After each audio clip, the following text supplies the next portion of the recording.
Shalom, salam sejahtera bagi kita semua. Selamat datang kembali. Hari ini kita akan membongkar sebuah dokumen yang sangat mendasar yang Anda bagikan kepada kami. Di tangan kita ada bagian dari Konstitusi Pemerintah Sementara West Papua. Dan kita akan fokus pada satu bab yang sangat krusial, bab XVI TV yang berjudul Kekayaan. Betul. Misi kita bukan sekedar membaca pasal per pasal ya. Kita ingin memahami filosofi di baliknya. Bagaimana sebuah kerangka pemerintahan mendefinisikan ulang konsep kekayaan. Tepat sekali. Ini bukan hanya soal uang atau emas, tapi tentang pilar-pilar yang menopang sebuah perjuangan. Kita akan menelusuri bagaimana sumber daya alam, manusia, dan keuangan dipandang sebagai satu kesatuan. Ya, ini kesempatan langka untuk melihat langsung ke dalam ruang mesin pemikiran ekonomi dan kedaulatan yang diletakkan dalam dokumen ini. Pertanyaan besarnya bukan hanya apa kekayaan itu, tapi untuk apa kekayaan itu ada. Visi seperti apa yang sedang coba dibangun melalui pasal-pasal ini. Baik, mari kita langsung masuk ke intinya. Pasal 33, ini langsung meletakkan fondasinya. Kekayaan di sini didefinisikan secara luas, dibagi menjadi 3 pilar utama. Sumber daya alam, sumber daya manusia, dan sumber daya keuangan. Ini terdengar sederhana, tapi membaginya menjadi 3 pilar yang setara di awal sepertinya sebuah langkah yang sangat disengaja. Sangat disengaja. Yang menarik di sini adalah cara pandangnya yang holistik. Ini bukan sekedar daftar aset seperti dalam laporan keuangan, kan? Bukan ya? Ini sebuah pernyataan filosofis. Dengan menyejajarkan ketiganya, konstitusi ini seolah mengatakan kekuatan sebuah bangsa tidak bisa diukur hanya dari isi perut buminya. Oke. Tapi harus setara dengan keahlian dan gagasan rakyatnya, serta kesehatan sistem keuangannya. Ini menetapkan nilai yang sama bagi manusia, alam, dan modal. Jadi ini langsung menggeser perspektif kita, bukan lagi tentang mana yang lebih berharga, tapi bagaimana ketiganya saling menopang gitu ya. Benar. Tapi ada satu kalimat di pasal ini, di ayat 3, yang menurut saya adalah jantung dari seluruh bab ini. Ya. Saya tahu yang Anda maksud.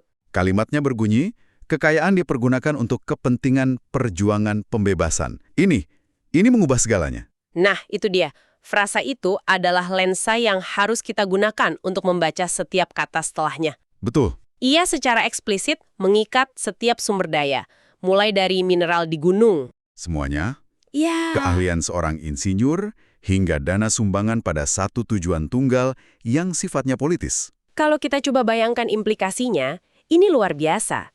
Jadi ini bukan sekedar bab tentang ekonomi. Bukan. Ini seperti rules of engagement untuk sebuah perjuangan, tapi arenanya adalah ekonomi dan diplomasi. Anda menangkap esensinya. Ini yang disebut kerangka ekonomi yang berorientasi pada misi, atau mission-oriented economy. Di banyak negara, tujuan pengelolaan kekayaan adalah kemakmuran umum, pertumbuhan PDB, atau stabilitas pasar. Abstrak. Benar. Di sini, tujuannya sangat konkret, terukur, dan politis. Pengelolaan kekayaan bukan lagi tujuan akhir, tapi menjadi instrumen. Jadi, setiap kebijakan ekonomi yang lahir dari sini harus bisa menjawab satu pertanyaan kunci. Tepat. Apakah ini mendukung perjuangan pembebasan? Jika tidak, maka kebijakan itu melenceng dari mandat konstitusionalnya. Menarik. Kalau tujuannya sespesifik itu, berarti definisi aset atau amunisi yang mereka kelola juga harus didefinisikan dengan sangat hati-hati ya. Harus. Ini membawa kita ke pilar pertama dan kedua, sumber daya alam dan manusia di pasal 34 dan 35. Mari kita lihat apa saja yang dianggap sebagai aset perjuangan ini. Tentu. Pasal 34 tentang sumber daya alam cukup lugas ya, mencakup energi, mineral, hewan, dan tumbuh-tumbuhan. Ini cakupan yang komprehensif. Ya, bagian itu cukup jelas. Tapi pasal 35 tentang sumber daya manusia, nah disinilah saya berhenti cukup lama. Konstitusi ini merincinya sebagai jasa, keterampilan, profesionalisme, keahlian, dan intelektualitas. 2 kata terakhir itu. Profesionalisme dan intelektualitas? Ya, terasa sangat kuat. Ini bukan lagi sekedar bicara soal tenaga kerja atau jumlah populasi, kan? Jauh melampaui itu. Ini menunjukkan penghargaan yang sangat tinggi terhadap modal intelektual. Oke.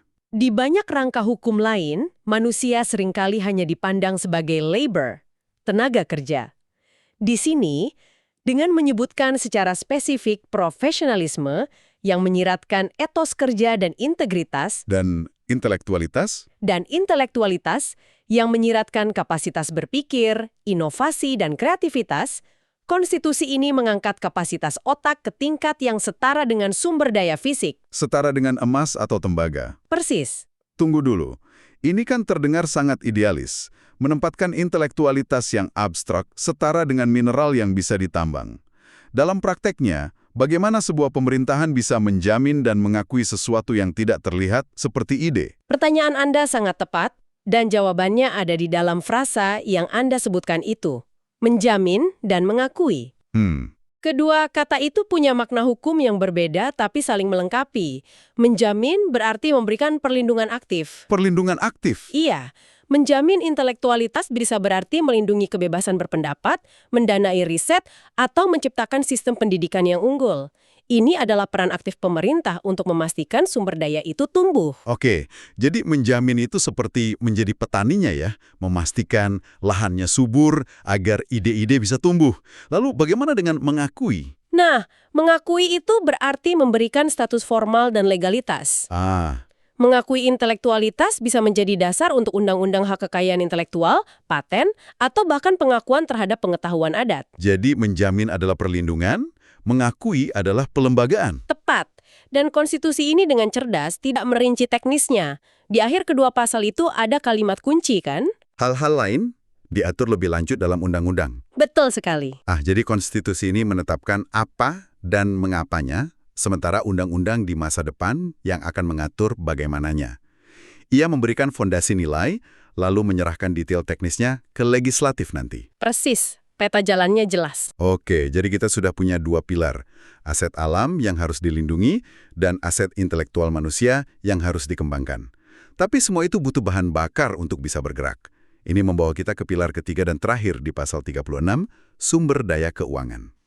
Bagaimana mereka merencanakan untuk mendanai semua ini? Pasal 36 ini seperti cetak biru strategi finansial. Ia mendaftar sumber-sumber pendanaan secara rinci. Sumbangan rakyat, pajak, bea, hasil usaha, donor, hibah, dan pinjaman. Cukup lengkap ya daftarnya? Sangat lengkap. Dan jika kita perhatikan baik-baik, daftar ini menunjukkan strategi pendanaan ganda yang sangat sadar diri dan pragmatis. Strategi ganda? Apa maksudnya? Coba kita bagi dua daftar itu. Di satu sisi, ada sumber-sumber internal. Sumbangan rakyat, pajak, bea, dan hasil usaha. Oke, itu dari dalam. Ya, ini adalah pilar kemandirian. Pajak dan bea adalah ciri khas negara yang berfungsi. Hasil usaha menunjukkan adanya visi untuk punya badan usaha milik negara. Dan sumbangan rakyat, ini menarik, ditempatkan di urutan pertama. Betul, saya juga memperhatikan itu. Sumbangan rakyat di urutan pertama itu sepertinya sangat simbolis ya. Sangat simbolis. Menegaskan bahwa legitimasi dan kekuatan utama datang dari dukungan rakyat, bukan dari pinjaman luar negeri. Tepat sekali. Itu adalah penegasan ideologis. Nah, kemudian di sisi lain, kita punya sumber-sumber eksternal. Donor, hibah, dan pinjaman. Yang dari luar. Ini adalah pilar diplomasi dan pragmatisme.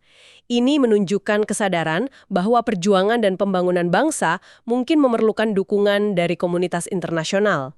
Jadi strateginya adalah membangun kemandirian dari dalam sambil tetap membuka pintu untuk kerjasama dari luar.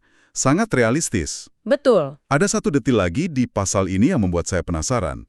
Di ayat 3 ada pernyataan eksplisit. Executive Council berwenang mengelola sumber daya keuangan. Klausul ini sangat spesifik hanya untuk sumber daya keuangan.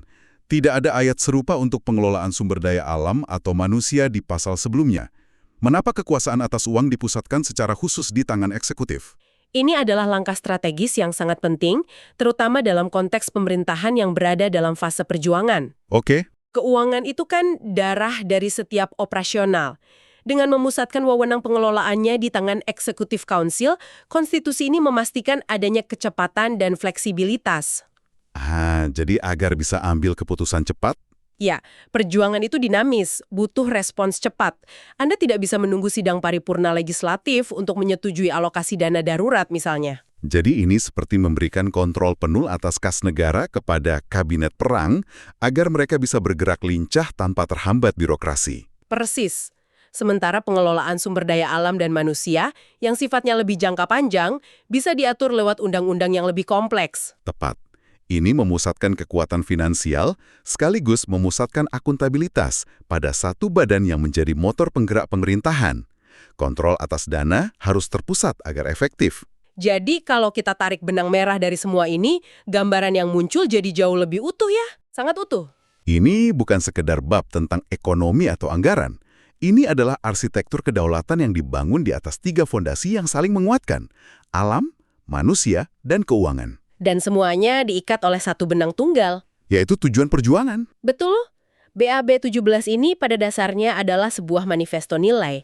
Ia mendeklarasikan kedaulatan penuh atas semua bentuk sumber daya, mulai dari mineral di bawah tanah hingga ide di dalam kepala seseorang. Ia menegaskan bahwa semua aset tersebut ada bukan untuk memperkaya individu, melainkan untuk dimobilisasi demi sebuah cita-cita politik bersama. Dan frasa menjamin dan mengakui yang terus diulang itu menjadi semacam kontrak sosial ya? Bisa dibilang begitu, sebuah janji dari pemerintah sementara kepada rakyatnya bahwa mereka tidak akan menjadi sekedar administrator, tetapi juga pelindung bagi tanah dan pelayan bagi potensi rakyatnya. Benar sekali. Ini adalah dokumen yang mendefinisikan kekayaan bukan sebagai sesuatu yang dimiliki secara pasif. Tapi sebagai sebuah amanah. Ya, sebuah amanah yang dipercayakan untuk sebuah tujuan yang lebih besar dari sekedar akumulasi materi. Visi yang terkandung di dalamnya adalah bahwa kekayaan sejati sebuah bangsa adalah kemampuan kolektifnya untuk berjuang demi masa depan. Wow, pembahasan yang benar-benar membuka mata. Kita berhasil membedah bagaimana sebuah dokumen konstitusi bisa meletakkan dasar bagi pengelolaan seluruh aset sebuah bangsa, bukan hanya sebagai angka, tapi sebagai perwujudan nilai. Terima kasih telah menyimak pembahasan kita kali ini. Terima kasih. Sebagai penutup, kami ingin meninggalkan sebuah pemikiran untuk Anda renungkan. Dokumen ini menyajikan sebuah kerangka ideal, sebuah visi tentang bagaimana semua sumber daya harus dikelola untuk tujuan perjuangan yang mendesak. Pertanyaan selanjutnya yang tak terhindarkan adalah, bagaimana sebuah bangsa, dalam prakteknya nanti, dapat menyeimbangkan antara urgensi tujuan jangka pendek tersebut dengan kebutuhan pengelolaan sumber daya jangka panjang yang berkelanjutan. Terutama saat sumber daya manusia dan alam itu sendiri yang menjadi taruhannya. Tuhan memberkati West Papua, Papua Merdeka.